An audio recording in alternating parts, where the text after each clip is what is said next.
The AgWeek Cereals Crop Tour is sponsored by Bremer Bank, LCS, Ag Spray Equipment, the National Wheat Foundation, and AKE Safety Equipment. Our AgWeek Cereals Crop Tour continues this week. Katie Pinky takes a closer look at the cereals crop in western Grand Forks County. Joining me now is Lucas Moen. He's the agronomy manager with the Northwood, North Dakota Equity Elevator, and we're in western Grand Forks County. We're here on the AgWeek Cereals Crop Tour. Share a little bit about what you're seeing this year in the cereals in this area of western Grand Forks County, and first of all, just with the planting. Yeah, it's been a pretty wide variety of planting this spring. I guess we were in somewhat early, kind of the second week of May, and then we were planting wheat all the way to the end of May. And so we're seeing a lot of diversity with stands and with how the crop went in and what stages we're at right now. And it's been just kind of interesting to see everything else that's happened around here with the wheat crop.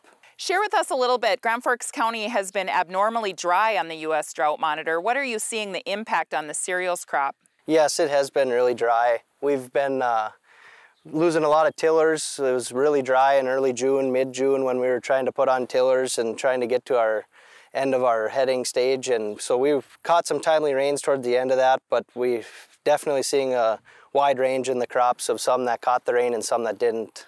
And what are you seeing as far as disease pressure and weeds, insects? What's happening there? The disease pressure was actually really low this year. I felt I didn't see much of anything. I think with the dryness, we lost out on a lot of that. So we were pretty good on there. Not a lot of scab issues or rust issues.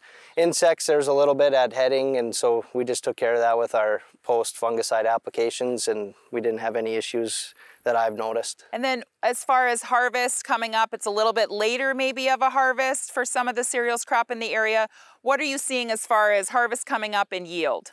I would say that harvest is going to be very spread out. We're going to see a lot of harvest coming, maybe even the first 2 weeks of August, and we'll probably be combining quite a bit of wheat in September, so it's going to be spread out quite a ways. And yield's going to be very, very all over the board. I mean, we're going to see some stuff that'll probably be average to above average, and we'll see some that might be a little bit below that. Just depends on when it went in, when it was, where it was at as far as when that dry spell came through and when we caught rains. So that'll be a big part when it comes to yield. All right, Lucas Moen joining me on the AgWeek Crop Tour. We travel now across the Red River to Crookston in northwest Minnesota, where the summer has been hit or miss with rain. University of Minnesota small grain specialist Joachim Wiersma says while some places are very dry, others have had adequate rains, and the yields will reflect that. Hot weather in the early growing season meant a short crop in some fields, but July has seen some cool overnight temperatures, which wheat and other small grains thrive on. And in some areas it has just enough water where the crop looks really, really good.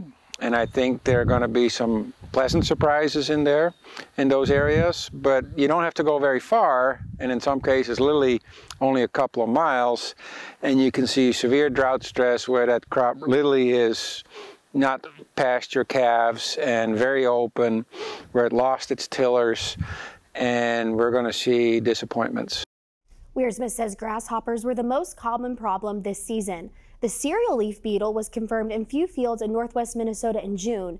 It was last found in southeast Minnesota in 2010, although he says the insects and larvae are not particularly damaging this year.